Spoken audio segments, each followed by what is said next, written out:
Alright, hi YouTube, this is Ashiru, and you are following me figuring out what my coming out story is, part 12 now, and I'm out of fingers. I don't know how I can add an extra 2 fingers to my hands.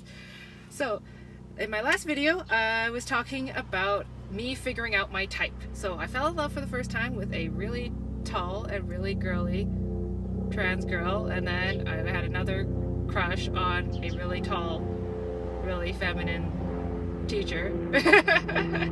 And then and so then I asked a guy I met, I became friends with, I asked him if he had any single friends to recommend to me, and he recommended the same guy he recommended before just to help me sub for my classes.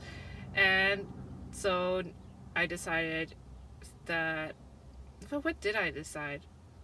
No, it was weird. It was like a serendipitous moment, because the moment that I asked my friend to recommend me somebody, the person he recommended called me or texted me.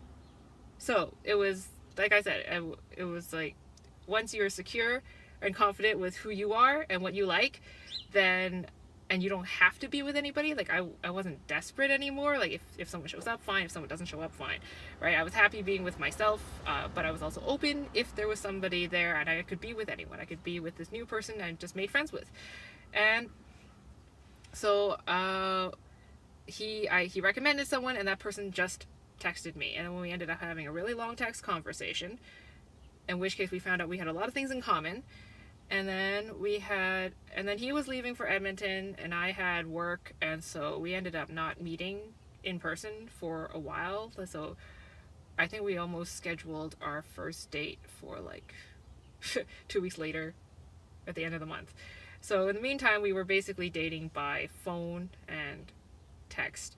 And I remember the first time he called me, I was in absolute shock, because he was like using like in like every other sentence, and I've never heard a guy use like so much that he sounded like a valley girl. So that will take me into my next video. So this is now going to be part 13 of Ashiru figuring out what her coming out story is. Alright, Ashiru out.